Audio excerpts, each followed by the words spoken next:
Hello, and welcome to another episode of Game Over, where we discuss interesting topics while playing some badass video games. I'm joined today by a couple of friends of mine. Want to say hello, Stephanie? Hello. This will be my first time recording, so be kind to me. And Ahmed. Assalamu alaikum everyone, how are you guys doing? My name is Ahmed Yassin Al-Natchi and I'm the founder and lead developer of Colossus Studio. Thanks for having me. Welcome, guys. Hey. Wow, that was way too formal than I thought. That's good. Everyone sounds so fancy here. I know, right? We do. So what's our subject today? We got an interesting game for you guys today. Shadow of the Colossus, which is a game that's been out for quite some time. I'm not sure if you've played it, Stephanie, but I know, Ahmed, you dealt within the Shadow of the Colossus world before, correct? Back in the PlayStation 2 days, and I was extremely confused as a kid as to, what do I do? Until I figured out, you have to shine your sword, and it leads you to where you need to go, and it was such a magical moment when I found that out. Yeah, it was really back in the day when, games were still developing. It was an original, it was kind of an idea of its own. It came together perfectly in the end, and it had an amazing idea. But people were not accustomed to it, I think. So, I was just as confused until I sort of, got the hang of it. But so recently, Blue Point Games, a new studio that's really good at making remasters of games, decided to, take this project and remake it from scratch. And as you can see, it's not the studio that actually made the game that remastered it. It's a different studio. It is a different studio, Blue Point Games. And they do that. They do that with all their games. So it's a studio that's specific for just remastering games from scratch. Getting them and remaking them into what you can see now, just a beautiful work of art. But so, the key thing about this game is that you're going around sort of trying to save your lover by hunting down these mythical beasts. There's really, the context in the beginning is just so confusing. I guess that brings the point that you were making, Ahmed, where they don't really explain to you what you need to do or who these creatures are. It's just such a mystery, and then slowly it becomes a really fun adventure that just becomes memorable for you. Yeah, definitely. It's one of the most memorable games, 100%. Exactly. This is actually what the topic of today's podcast is about. It's these mythical beasts, because I believe that when they were making this game, they researched that. For you see, a lot of the mythical creatures within the game are based off of mythical creatures that we may already have heard of from history books or have seen them at some point on papyrus or, tablets, medieval mythical beasts. And so I feel like it's such an interesting topic in terms of, what creatures existed before that we may not have heard of. Since even during this time that we live in, there are so many creatures that, we at some point had seen but have now grown extinct just because of sort of the aggressive nature of man, where if they feel like there's any threat to them from these creatures, then, they would essentially kill them off. So, this is a topic that's dear to me because I feel like there is so much lore behind these creatures that is just very interesting.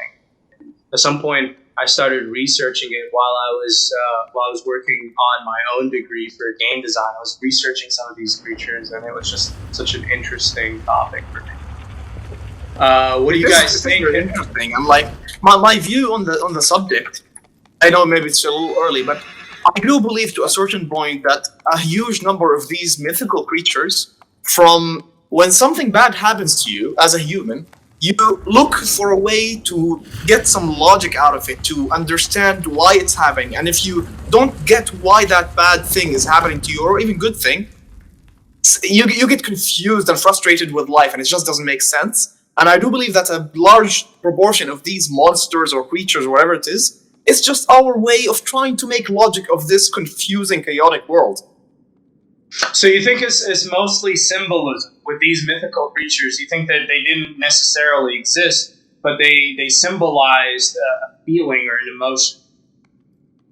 I think Well, I one think very it happened, creative person started them, then or other people like just started believing in them.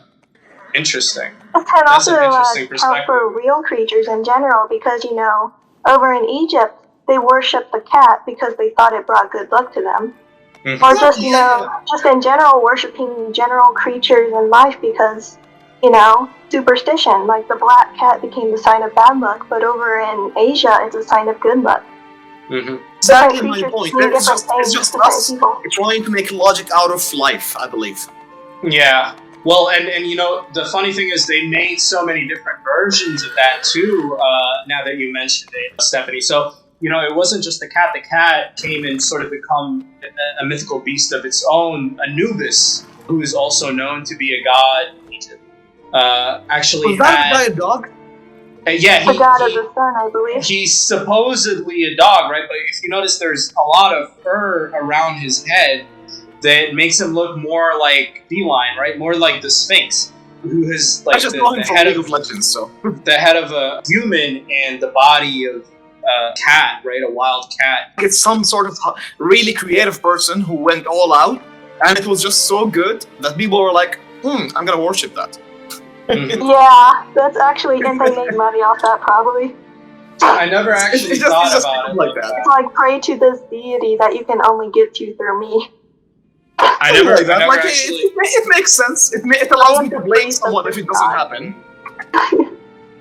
I never actually thought of it like that, guys. I mean, it sort of does make sense, like, for example, with horror games, such a famous genre, you always feel like the creatures were drawn by someone who may have issues of their own, and that's why they came up with something so grotesque.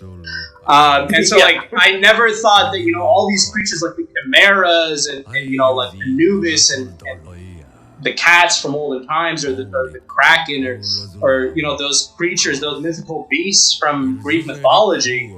I never thought that it could be like that, where it's just people let sort of their imagination flow, and when they created that idea of that monster, even though it became so famous, it was just something from within their own inner depths, per se. But remember, at the same time, an opinion. It's not a fact. Like, I know. But at the same time, that's the point that I was about to make. At the same time, there are records of creatures that we've never heard of. They found fossils. Yes. They found fossils of creatures that they can't even, like, they just put random names for it. They just gave random names for it because they don't even know what it was called at that point when it existed. Whether it be dinosaurs or sea creatures that they still haven't discovered, or like those islands from. I don't know if you guys ever watched the movie Life of Pi. It's supposedly based on true events that somebody ended up at an island that's sort of off the grid and saw all these creatures that nobody has ever heard of. Like creatures that do things that just are miraculous if you could see it. And so as I said, what I'm saying is just purely an opinion. Yeah. For me to make logic of things. Yeah, and it does make sense that a lot of these creatures that seem like logical, or there's no way there was like a chimera, for example, like a creature with three faces, one of a lion, one of a serpent, and one of like a hound, a wild hound with like a weird tail and all that. That sounds more like it was made up. It doesn't sound like something that could have actually existed at some point. But you have. But why was it made up? That's where the real mystery is. Well, yeah, like if we you go said, into imagery of mystical beast, one of the most interesting is actually from the Bible in Exodus, where you describe a creature with eyeballs all over its body, and still boggles my mind. See, so that's another interesting thing where there are records of these creatures in scripture that people believe in and they trust that everything in it is true. So like that creature, for example. Do you know more about it, Stephanie? I would have to go back and look at it, but I still believe most of it is symbolism, but just the imagery enough. So you think because, it was? I think angels. Okay. Also, the thing about angels is that in the Bible, they're not said to really have wings except for one type. Mm-hmm. So angels, so that could be. So here's the thing, angels. I feel like it's a topic of controversy, right? Because angels are not really beasts, though, right? I feel like angels are sort of imagine people. Imagine people. Yeah, actual people who died. Well, no, not people as in us, but people. But they don't really have free will, because what defines a human is his free will to make his own choices. But angels carry the will of God, so they just follow what God ordains. So I think they're not necessarily they shouldn't really be considered as creatures. They're more towards our life form, but just like a much higher form of that. Angels are made from light, as opposed to us. I think it's a guessing game at this point. Like there are some things that we do not have the adequate knowledge and facts to even give our opinion on. Actual statement. Like it is what it is in the sense. Yeah. I guess you guys can say my theory is better than your theory, and so forth, but we will never know for sure until, we actually get there, so. You guys, the viewers, you can tell us. The viewers can actually tell us what they think in the comments. Like, should angels be considered as sort of a higher life form, similar to humans, or even, a higher class than humans, or should they be considered as beasts, as mythical creatures? I think they're just humans on a higher mental state, honestly. More aware of the truth, honestly. I know for us as Muslims, we believe angels to be creations of light. So God created the angels from light, and they just carry the will of God. They don't have free will. That's the thing, though. I think humans are people that need to go through the process of learning, and then once we pass on, we can slowly go up to that state of higher awareness. Transcendence. That's a good way of looking at it. Which is why I say they're more humanoid, but on a higher mental state. Mm-hmm. Okay, so we should go through some of these creatures that I, at least personally, thought were interesting.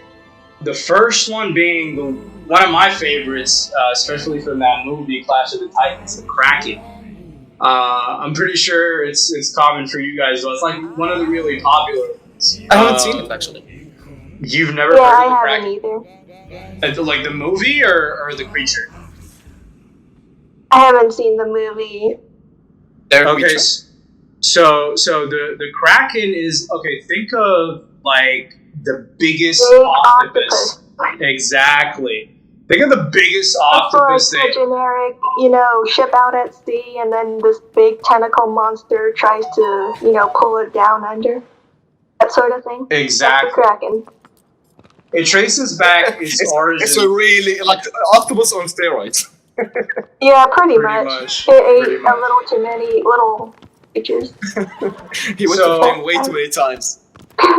A lot of arm days, So according to this article, it traces its origins back to a giant fish from Norse mythology called the Hafgufa. That's an odd name.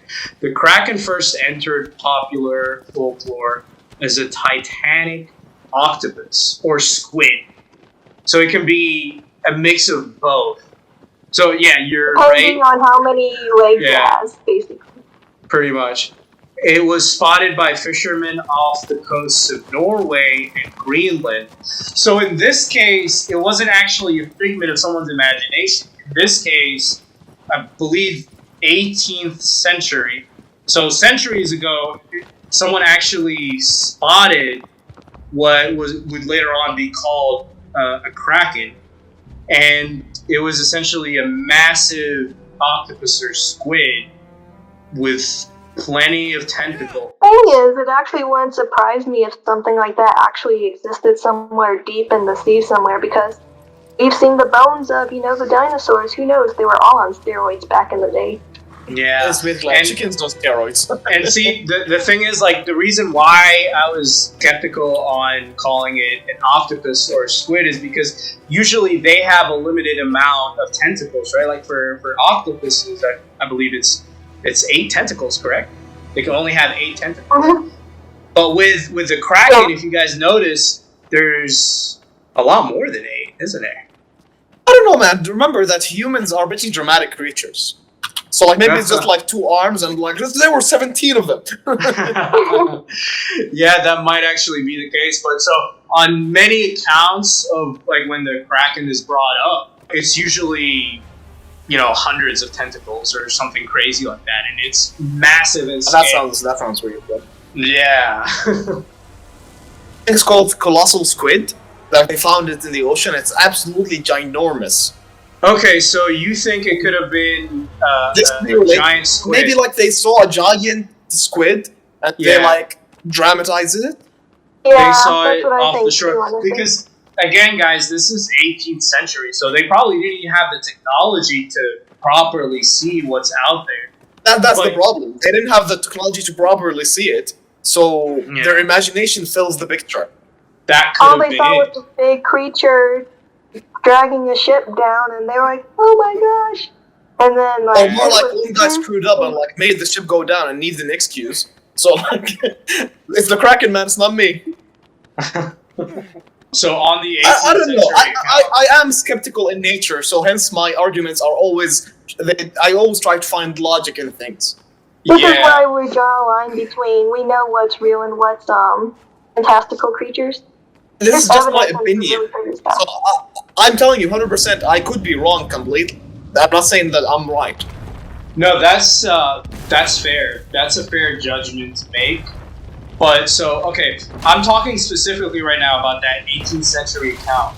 It was by someone called Eric Pontoppidan. I just butchered that name. So he was a bishop.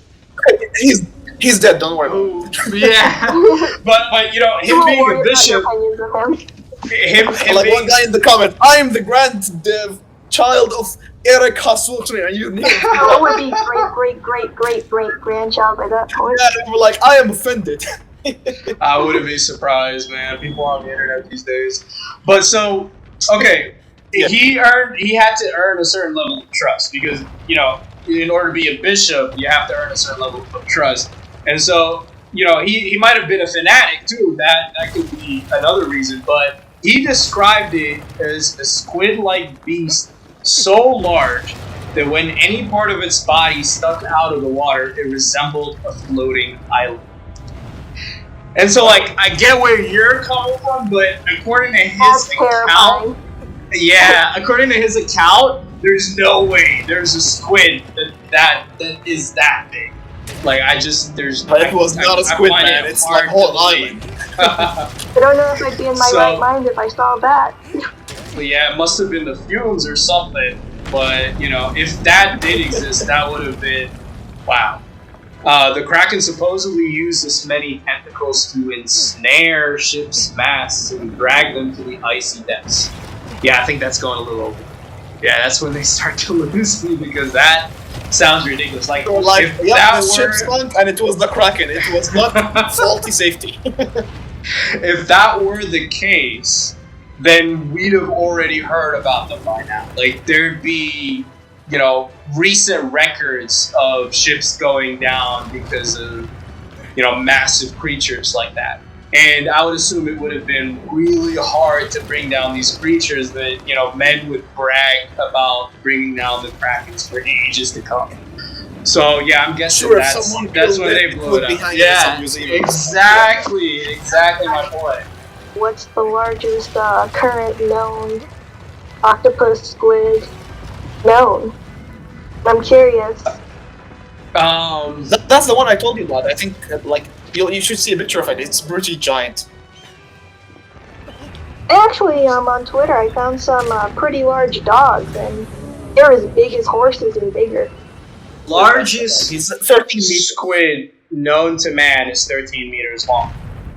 Which 13 meters wouldn't really It wouldn't be an It's an island. island. Like, I wouldn't say it's not an island. Like, the whole size of the giant, the biggest squid known to man, is not fit enough to be one island, let alone a single part of his body. I feel like, you know, whoever cited that is either going overboard or just, you know, had a little bit too much to drink, maybe. I don't know. I mean, it sounds like a good Also story. speaking, here's the thing. I do believe that there could be some sort of, like, maybe a political influence that influenced these sort of stories to gain some power over someone or something. Usually, like, humans are in general pretty manipulative creatures. So if they find something in their advantage, they will make you believe it, even if it's a giant island-sized octopus. Yeah, and also given the fact that he was a fish, Yeah, maybe. Like, yeah, we're protected by the octopus, so don't you dare. Yeah, that could be it too. And it's funny if it's actually worked. Like, oh man, we can't invade them. There's like, they have a huge Kraken there. Yeah, you literally have to live by the sea. I wouldn't put it past people to do that. Yeah. All these are possibilities that might work, but who knows? Maybe we're all wrong, and there was actually a giant island-sized octopus bringing down ships. And it was hunted down for you know what? You know what? That might actually be true. So one of the abilities that Krakens have, apparently, is that they can also create deadly whirlpools just by submerging themselves underwater. And whirlpools do exist. We've learned about whirlpools before, but we've never actually seen what's below a whirlpool. Like, have you guys actually, you know, went out to sea and looked at what's under a whirlpool? It has to do with currents and stuff. Like, it's not a squid, man. Dude, I told you I have the Yeah, worst but have you seen it? Don't even try Have to you get me actually out. seen it with your own two eyes, Ahmed? Like, can you confidently say that it's just the sea playing games and it has something to do with the current or like a vortex within the sea or whatever theory that you have? I can make whirlpools in the bathtub. Doesn't mean I'm a Kraken, man.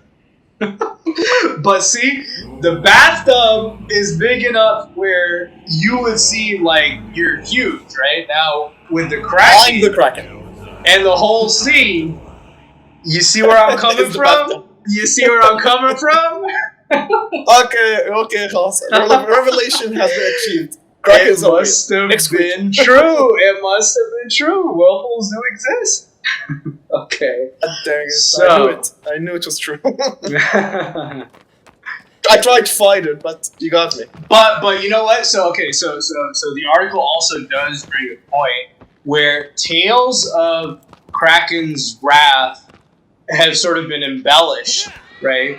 So there are apparently plenty of tales and there are plenty of movies out there where, you know, they're making it seem like such a big thing.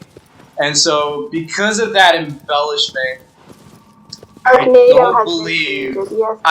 don't believe it's as bad. Like, even if it does exist, it's not as bad as people make it out, right? Like, it's possibly not entirely as fanciful.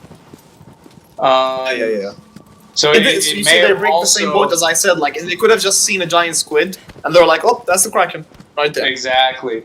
It may have also been inspired by the sightings of an actual giant squid. Remember, the ocean, actually, like, specifically, the ocean is such a mysterious place that we have not explored as humans fully. So, almost like it's fair game that there could be, like, some sort of gigantic, like, island-sized creatures that we have no idea exists. Yeah, like leviathans deep down in the water. Like, the oceans specifically are just so vast. What you just mentioned is actually mentioned here in the article. So paleontologists have argued that prehistoric oceans were home to 100-foot-long cephalopods that fed on whale-sized Ichthyosaurus. So I'm guessing like water dinosaurs, like sea dinosaurs. That is, yeah, water dinosaurs. It's not a Pokemon, man. I don't remember where I saw this, but Bulbasaur or Blastoise existed at some point. This crazy jellyfish with long tentacles that reached ridiculously long. As I said, when it comes to the ocean, it's fair game. Anything could be in there. God knows, man. Okay, well, that's enough about sea creatures.